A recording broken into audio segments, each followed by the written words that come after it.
ರೀ ನೀವು ಸಾಯಂಕಾಲ ವಾಕಿಂಗ್ ಹೋಗಿದ್ರಿ ಅಲ್ವಾ? ಹೋಗಿದ್ನಲ್ಲ ಸುಮತಿ. ಡಾಕ್ಟರ್ ವಾಕ್ ಮಾಡು ಅಂತ ಹೇಳಿದಾರೆ ತಾನೆ, ಅದನ್ನೆಲ್ಲ ಮರೆಯೋಕ್ಕಾಗತ್ತಾ? ನೀನೇನು ಸುಮತಿ ನೀನು? ಡಾಕ್ಟರ್ ಇಷ್ಟೊತ್ತಲ್ಲೂ ವಾಕ್ ಮಾಡು ಅಂತ ಹೇಳಿದಾರ? ಅಲ್ಲ ರೀ, ಮಲಗದ್ಬಿಟ್ಟು ಏನ್ ಮಾಡ್ತಿದ್ದೀರಾ? ಸುಮತಿ, ಮಲಗಕ್ಕೆ ಅಂತ ಹೋದ್ನ ಯಾಕೋ ನಿದ್ದೆ ಬರ್ತಾ ಇಲ್ಲ ಸುಮತಿ. ಮನಸ್ಸಲ್ಲಿ ಏನೋ ಗೊಂದಲ, ಆತಂಕ.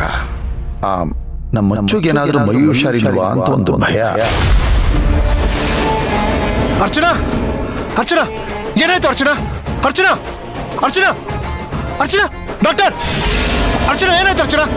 Archana, Archana, doctor, doctor, doctor! ಅರ್ಚನಾಗೆ ಹೆಚ್ಚಿನ ಯಾಕಪ್ಪ, ಏನಾಯ್ತು? ಯಾಕೆ ಅದು ಇದಕ್ಕಿದಂಗೆ ಅರ್ಚನಾ ಯಾರೋ ಮೇಲಿಂದ ಎತ್ತಿ ಬಿಸಾಕ್ದಂಗೆ ಹಾಡಿದ್ಲು. ನನಗೆ ಭಯ ಆಗೋಯ್ತು. ಒಂದು ಸ್ವಲ್ಪ ನೋಡಿ ಏನಾಯ್ತು ಅಂತ. ಅಷ್ಟೇನಾ? ನಾನೇನು ಅಂತ ಹೆದರ್ಬಿಟ್ಟಿದ್ದೆಪ್ಪ. ಇದು ವಿಷಮ ಶೀತ ಜ್ವರ.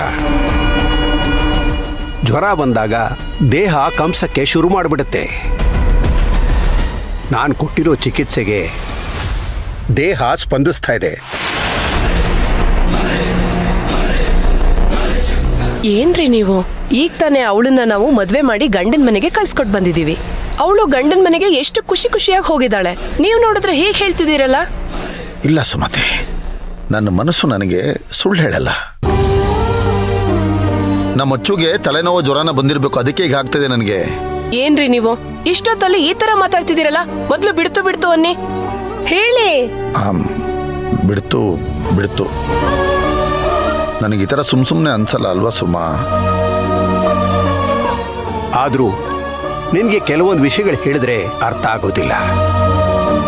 ಒಳ್ಳೆಯದು ಮತ್ತು ಕೆಟ್ಟದ್ರ ನಡುವೆ ಯುದ್ಧ ನಡೀತಾನೆ ಇರುತ್ತೆ.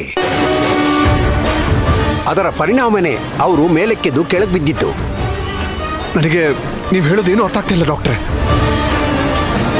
ಆದರೆ ನನ್ನ ಮನಸ್ಸಂತೂ ಹೇಳ್ತಾ ಇದೆ, ದೇವ್ರ ಮೇಲೆ ನಂಬಿಕೆ ಇಟ್ಟು ನಿಮ್ಮ ಮಾತಿಗೆ ಬೆಲೆ ಕೊಟ್ಟು ನೀವು ಇವ್ರನ್ನ ಕಾಪಾಡ್ತೀರ ಅನ್ನೋ ನಂಬಿಕೆಯಲ್ಲಿ ಇನ್ನೂ ನಿಮ್ಮ ಮುಂದೆ ಇದ್ದೀನಿ ನೋಡಿ. ಹೀಗೆ ಹೇಳ್ತಿದ್ದೀನಿ ಅಂತ ದಯವಿಟ್ಟು ಬೇಜಾರು ಮಾಡ್ಕೋಬೇಡಿ. ನಿಮ್ಮ ಕೈಲಿ ಆಗ್ಲಿಲ್ಲ ಅಂದ್ರೆ ಹೇಳಿ, ದೊಡ್ಡ ಆಸ್ಪತ್ರೆಗೆ ಅದು ಕರ್ಕೊಂಡು ಹೋಗ್ತೀನಿ. ಇಲ್ಲಪ್ಪ, ನಿನ್ನ ಭಯ ನ್ಯಾಯವಾದ್ದೇ. ನೀನು ನನ್ನ ಮೇಲೆ ನಂಬಿಕೆ ಇಟ್ಟಿದ್ಯಾ, ನಾನು ನನ್ನ ಚಿಕಿತ್ಸೆ ಮೇಲೆ ನಂಬಿಕೆ ಇಟ್ಟಿದ್ದೀನಿ. ಖಂಡಿತವಾಗ್ಲೂ ಗುಣ ಆಗ್ತಾಳೆ. ನಾನು ಗುಣ ಪಡಿಸ್ತೀನಿ. ನನ್ನ ಮನಸ್ಸಿಗೆ ಈ ಥರದ್ದೇನೋ ಆಗಿದೆ ಅಂದ್ರೆ ಖಂಡಿತ ಲಚ್ಚುಗೇನೋ ಆಗಿರುತ್ತೆ ಸುಮತಿ. ನೀನು ಯಾಕೆ ನನ್ನ ಅರ್ಥ ಮಾಡ್ಕೊಳಲ್ಲ ಅಂತೀಯಾ? ಸರಿ, ಹಾಗಿದ್ರೆ ಈಗ ಹೋಗಿ ನೋಡ್ಕೊಂಡ್ ಬಂದ್ಬಿಡೋಣ. ಬಾ, ಹೋಗಿ ನೋಡ್ಕೊಂಡ್ ಬಂದ್ಬಿಡೋಣ. ರೀ, ಏನ್ರಿ ನೀವು?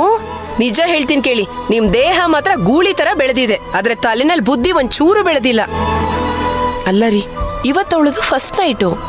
ಅವಳನ್ನ ಹೋಗಿ ನೋಡ್ಕೊಂಡ್ ಬರೋಣ ಅಂತಿದಿರಲ್ಲ, ಏನ್ ಹೇಳ್ಬೇಕು ನಿಮ್ಗೆ? ಅಯ್ಯೋ ಹೌದಲ್ವಾ? ಆದರೂ ಅದೇನು ಗೊತ್ತಾ ಸುಮತಿ, ಒಂದ್ಸರಿ ನನ್ನ ತಂಗಿನ ನೋಡಿ ನಾನೊಂದು ಮಾತಾಡ್ಬಿಟ್ರೆ ನಾ ಸಮಾಧಾನ ಆಗ್ಬಿಡ್ತೀನಿ. ಅದಕ್ಕೆ ಏನ್ರಿ ನೀವು ಹುಡುಗಾಟ ಆಡ್ತಿದ್ದೀರಾ? ಅದು ಸರಿ, ಅಲ್ಲಿ ಹೋಗೋದು ಬೇಡ, ಏನು ಬೇಡ, ಒಂದು ಫೋನ್ ಆದ್ರೂ ಮಾಡಿ ಮಾತಾಡ್ಲಾ? ಅಯ್ಯೋ ಭಗವಂತ, ತಂಗಿ ಮೊದಲನೇ ರಾತ್ರಿ ದಿನ ನಾನು ಹೋಗಿ ಮಾತಾಡ್ತೀನಿ ಅನ್ನೋ ಮೊದಲನೇ ಅಣ್ಣನ ಇವತ್ತೇ ನೋಡ್ತಿರೋದು. ಏನ್ರಿ ಇದು, ನಿಮ್ಗೆ ಅನ್ನಿಸ್ತಿಲ್ವಾ ಅತಿಯಾಗಿದೆ ಅಂತ? ಅತಿ ಆಯ್ತು ಅಂತ ಅನ್ನಿಸ್ತಾ ಇದೆ, ಆದ್ರೂ ಪ್ರೀತಿಗೆ ಮಿತಿ ಇರಲ್ಲ ಅಲ್ವಾ ಸುಮತಿ? ಹಾಗಾದ್ರೆ ನಮ್ಮ ಅಚ್ಚುಗೇನು ಆಗಿರಲ್ಲ ಅಲ್ವಾ? ನೀವಷ್ಟು ಗಾಬರಿ ಆಗೋ ಅವಶ್ಯಕತೆ ಇಲ್ಲ. ಒಂದ್ ನಿಮಿಷ ಬಂದೆ.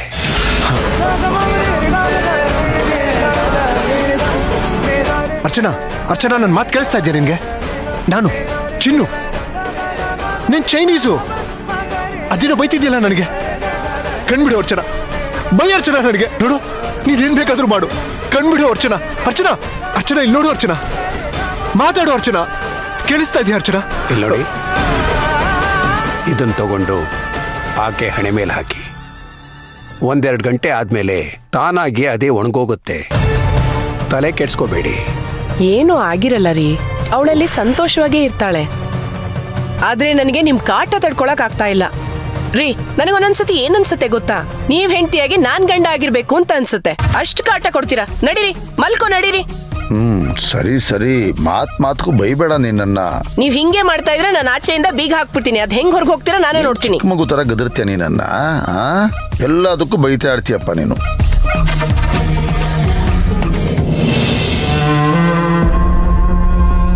ತುಂಬಾ ಭಯ ಆಗ್ತಾ ಇದೆಯಾ?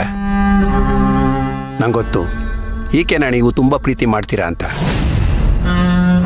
ನನ್ನ ಚಿಕಿತ್ಸೆಗಿಂತ ನಿಮ್ಮ ಪ್ರೀತಿನೇ ಆಕೆನ ಬೇಗ ಗುಣ ಮಾಡುತ್ತೆ.